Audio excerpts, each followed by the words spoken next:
No other game has affected me quite like Hitman. I first heard of the series from watching Jacksepticeye play Hitman 3 when it came out, and from then on my YouTube page was just flooded with near endless videos from almost every entry in this franchise.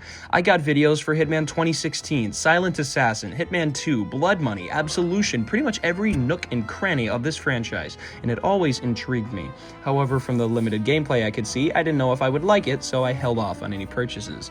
That was until I watched every single video my goat Critical Nobody put out in the series. From then on, I was hooked, and I searched for any way possible my broke self could play this game. Its unique form of stealth, which I'll talk about in just a bit, was so refreshing, so mind-blowing to me, and opened up so many different avenues for creative gameplay that I became obsessed.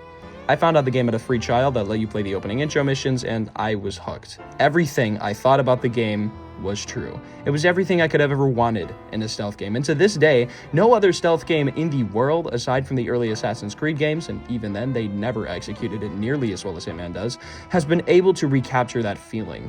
The gameplay loop is genuinely lightning in a bottle. I was convinced, and since I was broke, I waited a week and bought the Hitman 2 Access Pass for $10, giving me access to 2 maps. I played those maps for literal hours. I'm sorry, I'm taking this blanket off, I'm sweating. I can't. From now on, the audio will be much worse. A solid 30 to 40% of my total playtime was on these 2 maps alone. That should tell you exactly how I felt about this game. It is an experience I haven't been able to recapture or replicate ever since. About a year later, I bought the full version of the game, and it is now my most played game of all time, right behind Minecraft and Black Ops 3.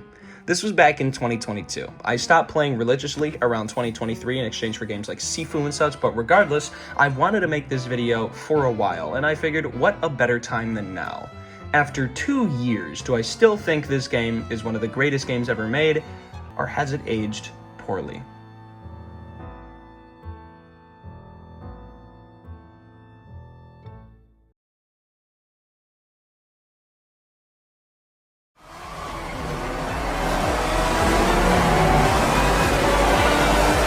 There's a lot to talk about here, so I'm going to try and dumb it down as well as possible, and to start, we're going to start with the core, player-controlled movement functions. Walking and sprinting are self-explanatory. You can just walk and sprint in this game. My freaking fan is going off! You can climb and scale pipes and ledges, which is incredibly useful. You can you can wield weapons, stab people, strangle people, execute people, poison people, any form of murder you can think of, you can probably do in this game.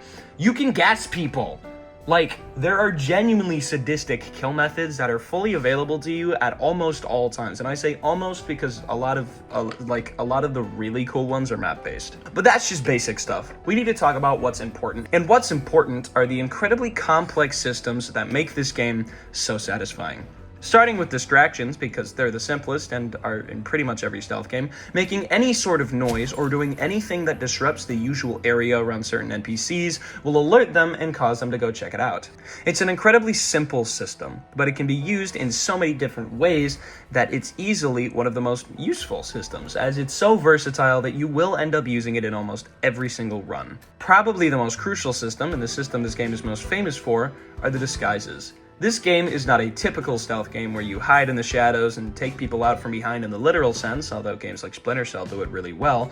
No, this game is more like the hiding in plain sight stealth from Assassin's Creed if it was more interesting. You can take out certain NPCs and use their clothing as a disguise as long as they aren't a random side NPC, and depending on who the person was, it gives you higher and higher access to security levels of the building. For example, while a janitor might only get you into back rooms and not much else, a guard disguise will get you into a really big area. However, even these disguises have a caveat. In certain areas, there will be NPCs known as enforcers. These people see through your disguise because, well, long story short, they know the people they work with.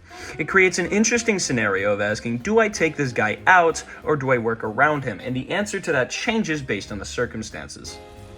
Finally, out of all the systems are accident kills. These are kills that you set up, but because of how everything goes down, NPCs will not suspect you of the kill because it looks like a freak accident, letting you keep the coveted silent assassin rank everyone, including me, strives for. These kills are really cool and usually have you sabotaging some sort of machine to make it malfunction, leading to the death of whoever tries to check it out, preferably your target. The only reason all these systems work so well together is because not a single encounter in this game is randomized. Every NPC has a set routine that they follow that will only be broken if you, the player, does something to disrupt it directly. Every single routine is carefully tuned and crafted to every single map in the game's layout and design, and it leads to none of the failures you get in this game feeling like BS. If you get caught in this game, it's because of your negligence, and it makes you want to try again, knowing that now that you have the knowledge from your previous playthrough, you can do it better. It's an incredibly rewarding gameplay loop of constant and consistent improvement that you would never get if everything was completely randomized, because then a lot of failed runs would just feel like complete BS. Now, I say I like this game's form of stealth, and I say that because it's incredibly refreshing. In almost every game nowadays, stealth is entirely boiled down to crouch, hide in grass, and behind cover, sneak up behind people, blah, blah, blah.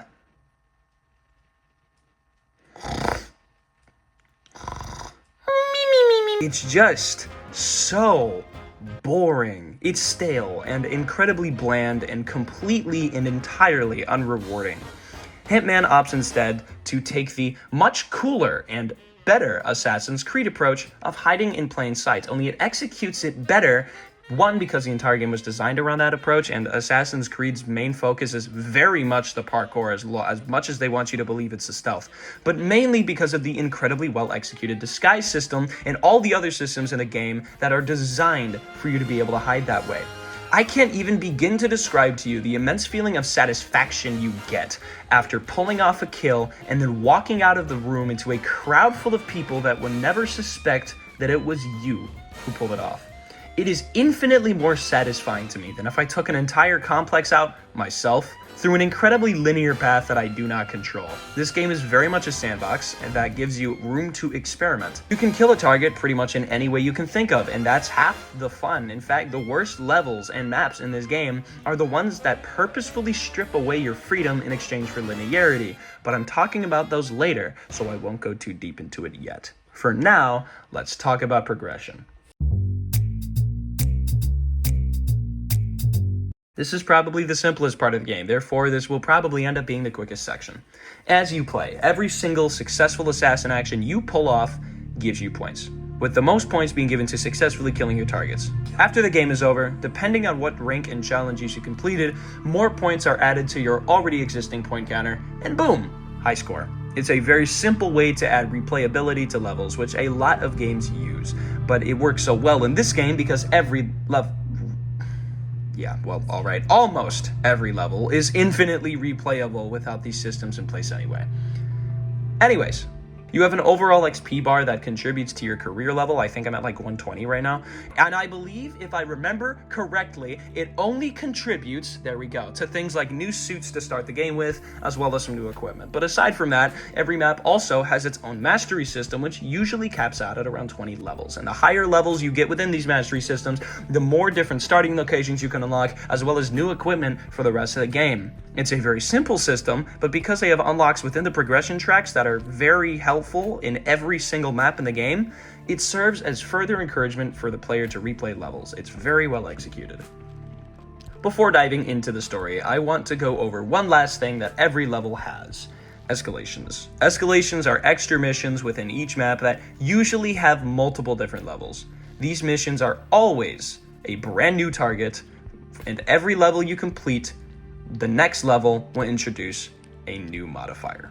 So while level 1 of an escalation might have a single targeted modifier, by the time you hit the final level, there could be upwards of 3 targets and modifiers active at a given time, as well as a time limit, encouraging you to think on your feet. They aren't the most engaging, and they're definitely not something you're going to be going back to super often for the most part, but they're a really fun break from the usual gameplay loop of every map that can be completed within 10 to 20 minutes usually. They're very short, and they're very fun. Unfortunately, they're also the main pieces of content that gets locked behind a paywall in this game when they're added post-launch. The 7 Deadly Sins is the biggest example and disappointment of that. But the free ones available to you are very much still enjoyable, and I would recommend playing them if you have been playing the same map for a while and just need something a little different.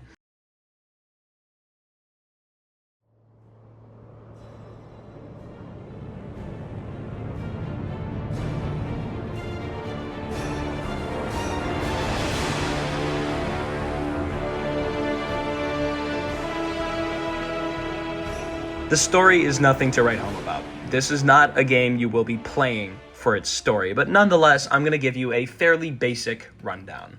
Basically, in Hitman 1, you're working with your handler Diana for contract agency known as the ICA, who sends you on missions around the world to assassinate specific targets. However, it becomes increasingly clear that all these targets are tied together somehow, which is revealed when you finally find Lucas Gray. Lucas Gray tells you about a secret organization of elite people known as Providence, who are responsible for the things that happen to them.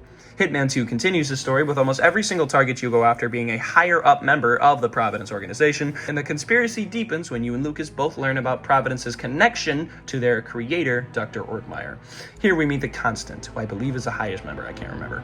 Finally, in Hitman 3, we'll learn Providence actually had control over the ICA, and as such, we now must sever ties with them, but it's a long journey to get there. Lucas dies, so we mainly have Diana helping us now. The ICA ends up sending assassins to take us out, but obviously Agent 47 solos them because he's just built like that, and we take down the ICA, wiping our names and anything connected to them from their database before taking down the Constant, and finally ending the life we've known for so long.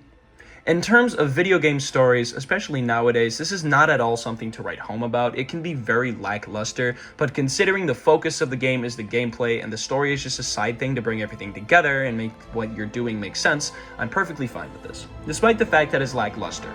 For fans of the series, there are a lot of callbacks to older games that I myself very much enjoyed.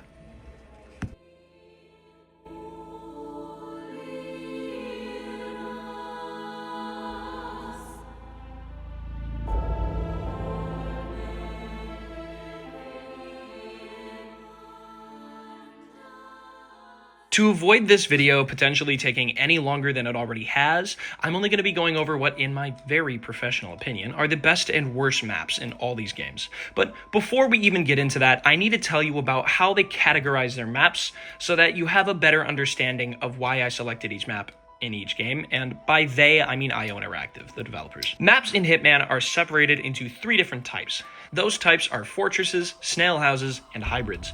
Fortresses are, as the name implies, fortresses. They're usually locked down with very high levels of security, and as a result, end up being incredibly linear. Snail houses are incredibly open maps with every single area having some sort of way to enter another very easily. Both of these map types have their own strengths and weaknesses. Fortresses help to create a more streamlined, cinematic, and linear map, with the caveat of a more stripped back and generally lackluster gameplay. The biggest example of this is the Carpathian Mountains. While snail houses help to create a really good sandbox for players to just mess around in, with the caveat of the map being less easy to understand, which means that, at least for me, the best maps are the hybrids. Maps that combine both formulas to create something that's incredibly easy to understand, yet also easy to play around in. With that being said, my personal best map in Hitman 1 is Paris. I was going to capture different gameplay for this map, but I accidentally deleted the footage, and it's unrecoverable, so you're seeing the same gameplay from the start of the video, I'm sorry. Paris is mainly categorized as a snail house. Every single significant area flows together and is very easy to get into, and the map overall is incredibly open. But I picked this as the best map in Hitman 1 because it's the perfect map for players just coming into the series to get acclimated, and because I won't allow myself to pick the ICA training facility, even though it's a near-perfect tutorial. The map has everything you need to introduce players to the game's mechanics. It has a lot of verticality, but also a lot of open space, allowing players to get acclimated to both climbing and just generally sneaking around.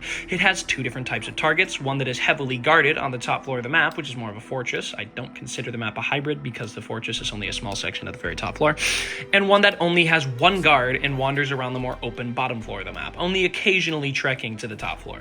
Each target has various different ways to lure them out that you can either find out yourself or use the mission stories to figure out. It's much more rewarding to figure it out yourself because, especially in this map, it's very easy to do so, and the ways you find out different opportunities translate to other maps. So if you don't want to rely on mission stories the whole time you play this game, I recommend exploring and finding out how to do things yourself. Overall, this map is not only a great map for more experienced players, it's also an incredible first mission for people new to the game to learn the ropes. On the opposite end of the spectrum, we have Colorado. I hate this map. Why? Because the entire thing is a fortress. Overall, I would say in general, fortresses only ever work when put within snail houses, as it still gives the player room to experiment, but when it's the entire map, that is stripped away. This map sucks because it completely strips away the player freedom that this game, up until this point, has been so unbelievably good at providing. You are pretty much forced to use the mission stories, as the path to finishing this map without an immense amount of struggle and stress is so tight, so narrow, that without them you will die over and over and over. And unlike other maps, a lot of it will not be your fault, because for whatever reason, the AI here is hyper aware. Even if you are in a completely secluded area and using a silenced weapon, they will somehow hear that weapon go off, and then every single guard on the map will be fully aggroed and make a beeline to your location. The sniper assassin rank is near impossible in this map because of this.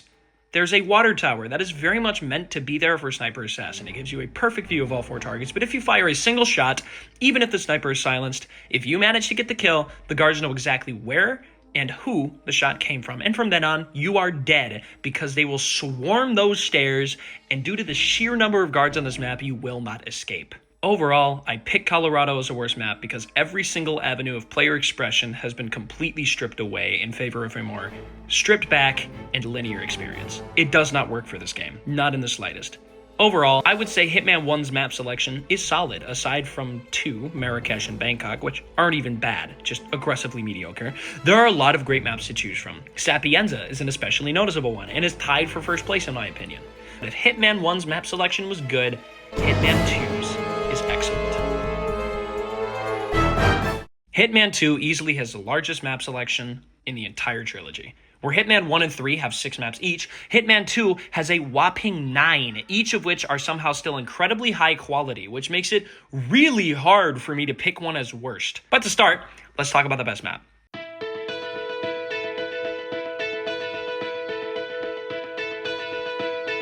To absolutely no one's surprise, Miami is my personal favorite map. Not just in this game, but in the entire trilogy as a whole, with Dubai coming in close second. This map is a hybrid, with the large outside area being a snail house, while the smaller facilities that house each target are their own individual fortresses. And they're so perfectly designed. Every part of this map spills beautifully into each other, and it has a very good split of open running space and verticality. This map is also a perfect speedrun map, as both targets can be killed within minutes of each other, if timed right. Just like Paris, this map does have mission stories to guide you, but creative and cool kill methods are so easy to figure out without them that you don't need all of them, and that's how mission guides always should be in this game. They should be a helpful side thing, but not a necessity. This is the only map in the entire game, aside from New York, where I actively attempted to learn a speedrun route because it was just that good to me. My only gripe is that there's so much open space outside of the target's designated areas that is completely unused, especially if you're going the speedrun route, which is what I was doing in the background footage. I wish there was more use of this map's negative space. Outside of that though, it plays really well, and the map as a whole is gorgeous. As for the worst map in this game, I'm gonna have to go with Santa Fortuna.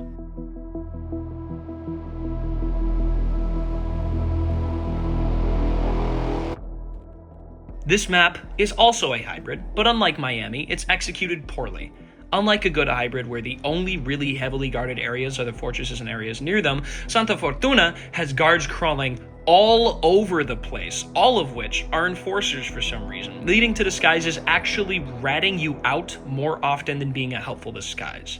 On top of that, the stronghold design here is incredibly locked down. Every single one of them.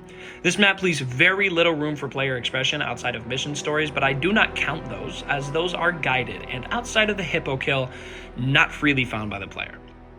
Overall, even though it should be a near perfect map, it falls flat in many areas because of an error in design. Something was lost in translation here. Even with these pitfalls though, it's still not bad, and I wouldn't blame you for liking it. I had a decently enjoyable time playing it for this video. I just think it's very mid, and easily the worst out of Hitman 2's map selection. But if Hitman 2's was consistently solid, Hitman 3's is not only just as, if not more solid, but also much more unique. Hitman 2, while still having an incredibly solid map selection, was brought down by quantity. Because they focused on making so many different maps and making them all bigger and better, the maps towards the middle, and especially the end, tended to lack the substance Miami, which was very much the breakout hit, had. This was fixed in Hitman 3. By cutting down on the map selection, not only were they still able to make the maps bigger, but they were also able to actually deliver on making them better. Because on top of every single map being packed to the brim with details and Easter eggs, seriously, it's been 3 years and I'm still finding more special details, every single map is incredibly unique, even the worst one. Every map in this game is memorable. Dubai is a stunning opener and has a lot of verticality, yet still manages to beautifully flow together. Dartmoor is a really visually striking mansion with very well done murder mystery should you decide to play into that storyline. Berlin puts you as the one being hunted and tasks you with taking down those that are hunting you, which is incredibly unique, and I think you get the point. It makes it really hard for me to pick a favorite, but if I had to, I would pick Berlin.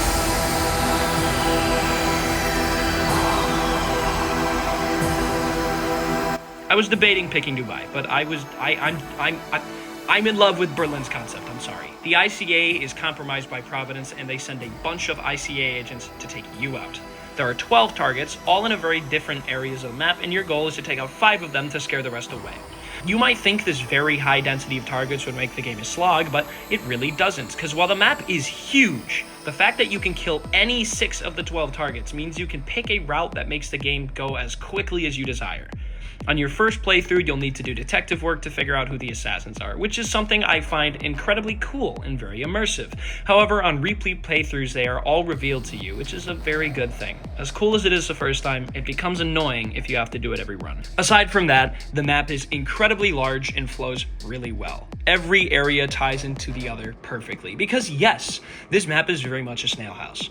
Aside from the roof and one small building to the side, there are no areas in this game that are truly locked down, and because of how spread out your targets are, unlike other maps where you can mostly ignore large chunks, you are encouraged to explore every inch of this map. The spread out nature of all targets also leads to a lot of opportunities for player expression. I cannot explain to you how much I love this map. It's a masterpiece in not only map design, but game design as well. Now, the worst map is the Carpathian Mountains.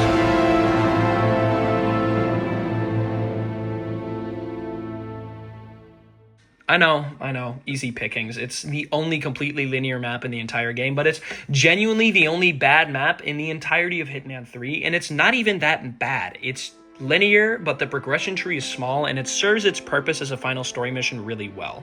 I still think of it in better regards than I think of Colorado, because unlike Colorado, which edges you with the idea of freedom of choice, the Carpathian Mountains makes it very clear that it's entirely linear. You're on a train and walking straight forwards the entire time. It doesn't get more in your face than that. But even then, it still offers small moments of choice, which make it at least somewhat replayable. It also has a multiple choice ending. There are 3 different endings in this game, but I do not want to spoil them for you, because I highly recommend you play this game yourself. It speaks volumes to the quality of Hitman 3 when even this game's worst map is still really, really solid. I wish I could have given more maps a spotlight, but in the interest of time, because this video is already incredibly long, which, yes, was kind of the point, but still, I had to dumb it down to just the best and the worst. If you're really interested, I may make individual videos on each game's map where I go over them more in depth. For now, let's move on to what is probably the biggest piece of side content this game has to offer.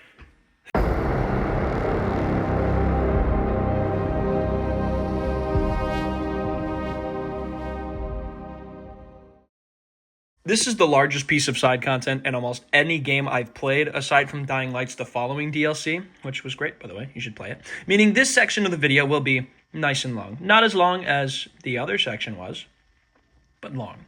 To lay down the basics, Hitman Freelancer is Hitman's roguelike. You play on the same maps with the same layout and NPCs, but now new targets and modifiers get added with every run. The gameplay loop goes as follows. You start out in your safe house. From there, you choose to start a run, choose which campaign you want to complete, and from there, you go out to the different locations within the campaign you chose to complete every objective.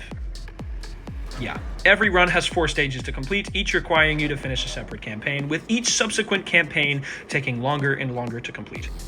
Within the levels of a campaign, there are different targets. These targets are usually accompanied by an assassin and a lookout to make it just a bit harder for you to take them out. To make all this just a little bit more interesting, every map has its own side objectives to complete, as well as a prestige objective you can choose, which can be completed for the in-game currency, called merces, which you can spend at dealers you'll find on every map. Usually there are 1 to 2 of them, but they'll sell you weapons, crowbars, lockpicks, anything needed to make life easier. After every run, you return to the safe house and you will keep all your essential items, which can then be stored within the safe house. Successfully completed runs will reward you with upgrades you can make around your safe house. Because yes, there is safe house customization in this game, and it's very cute. As well as that, it can also help you unlock new areas of the house and different costumes, which is always very cool and welcome. However, mission fails are a little different. If you fail one of the starting levels of a campaign, you won't fail the whole run, but you will alert the rest of the targets you have within the campaign. If you fail one of the starting levels of a campaign, you won't fail the whole run, but you will alert the rest of the targets you have within the campaign. The only death that will cause a full failure is if you die during an alerted campaign. Like if you go to a map and the area is alerted, if you die there, you fail the whole run. Aside from just alerting your targets, you will also lose any items you obtained or brought in with you to that level. Now, you might think that just alerting your target in earlier deaths isn't a big enough punishment, but it very much is because of how the final level of a campaign works. As opposed to just straight up giving you your target, the final level of every campaign throws you in with around 6 or 8 different suspects. The game then gives you a description of what the target is wearing, as well as their tells. Every single suspect matches at least a few parts of the description.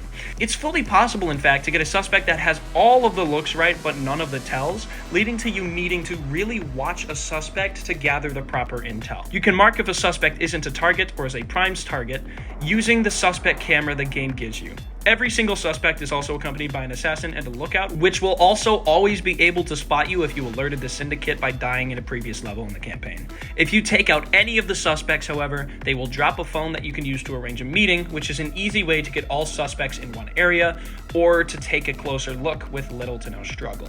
Once you complete a campaign, you're awarded a special campaign completion item, as well as the regular level campaign completion item, and from there you choose the next campaign and you repeat until you finish the run. I have yet to finish a run because I suck at this game mode, but that's the general loop. It's a roguelike with its own little twist that makes it fit the game of Hitman a lot better, at least in my opinion.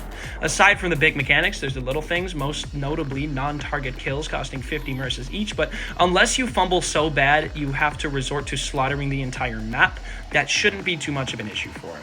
I really like this game mode, me personally. I suck at it, but that's just because I'm not used to it. I don't play it very much. I tend to go for the main campaign maps, but this is a very fun mode. I have a lot of fun playing it. I have 4 hours of footage for this video of just Freelancer. I didn't need that. It's a really fun mode. I'm just bad at it. With the second longest section of the video now out of the way, let's talk about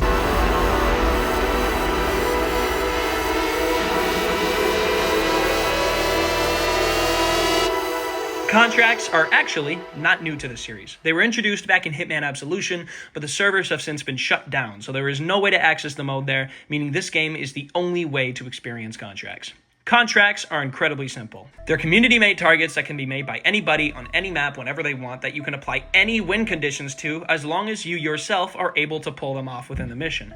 If you're able to silent assassin suit only an entire mission on almost impossible targets within a minute, you can force every other person who plays your contract to follow these conditions as well. If you feel like torturing people, it's very fun. You can create your own contract, which has you marking and killing targets in whatever way you like, and then finishing by leaving the mission. From there, you can set the different things up that I previously mentioned. Aside from that, playing a contract functions very similarly to playing a level, so there isn't much to talk about there at all. It's a fun little side thing to do if you're sick of the main campaign levels. Like, for example, I have played so much of Paris that unless I play a contract, the campaign is just annoying for me to complete. Which leads me to the final section of this game I want to talk about, the special targets.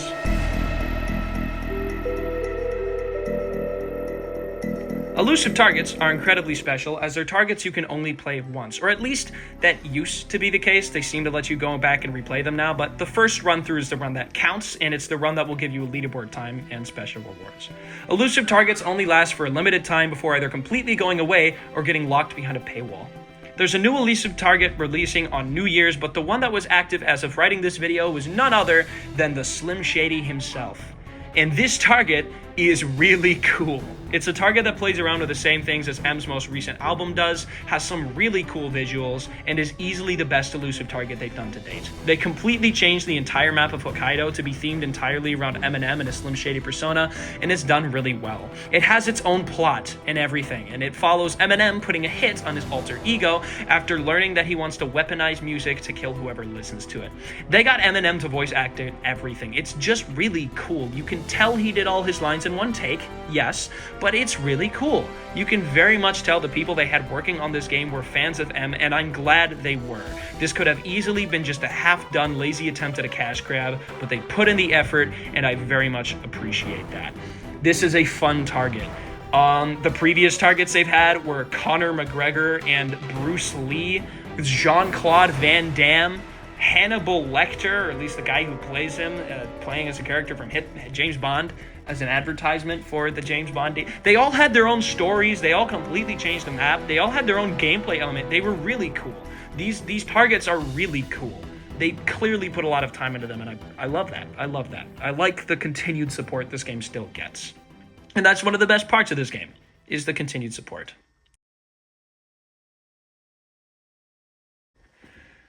This section was not originally planned to be in the video, but considering I'm trying to vouch for this game and get you to play it, it is important that you know before going in that this game requires an always online connection, even for single player components. Now, of course, you can go offline, but it severely stunts the experience because for whatever reason, going offline completely locks you out of progression. If you play offline, you cannot access a map's mastery rank, and you're stuck with what you have, which is still better than it was at launch, because at launch, you didn't even get to use what you had already unlocked, and the only reason it's like this is because for whatever reason, every map's mastery rank is tied to your player level, and that player level is something that requires IOI to fetch information from their servers to get. I do not understand why this is a need. What happens to future players who play the game for the first time, for example, when the servers go down? Unless they make everything function client side, which they haven't done yet, those players are completely locked out of progression. And while, yes, the base game is still good, without that progression, it feels like it's missing something. Luckily, the servers are incredibly stable, and there's not even a remote risk of shutdown anytime soon. IOI is an independent company, meaning they run their own servers, and they fixed all the connection issues that plagued the game at launch.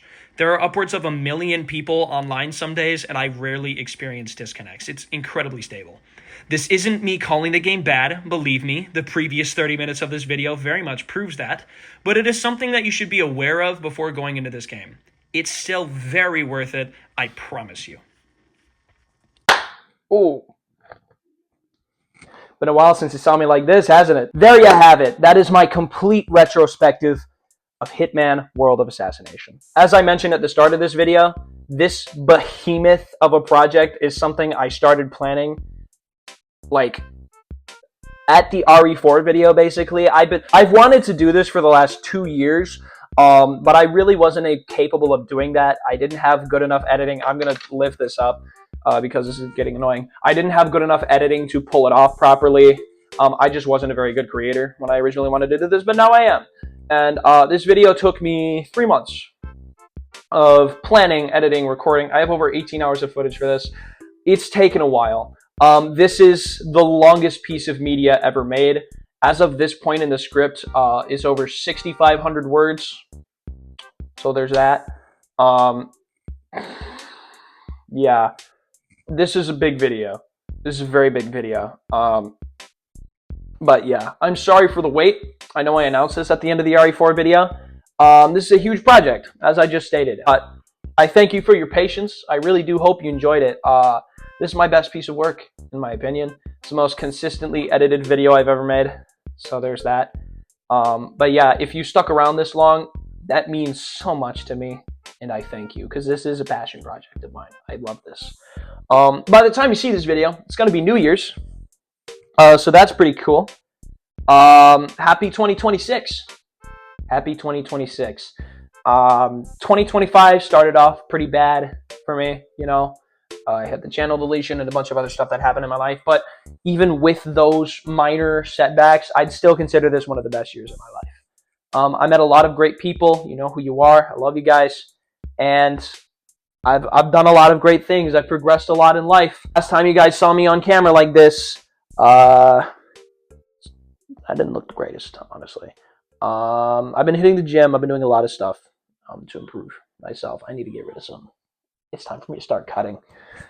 Honestly, I took the book a little too far, but yeah, I finally got my motivation back to do stuff for this channel in September of this year, and it's been great. Honestly, it's been wonderful. So yeah, I have more big videos planned for 2026. Sorry. I've got a Squid Game video in the works. I've got a series that I want to start working on. I've got a video on Skur Ritual that I'm going to make. I've got everything planned for that. Squid Game videos, like a third of the way done. That's going to be decently big, actually. It's almost as big as the script is, the first section on its own. So yeah, but yeah, that's pretty much all I have to say. Thank you so much for watching. I hope you enjoyed, and I'll see you in the new year.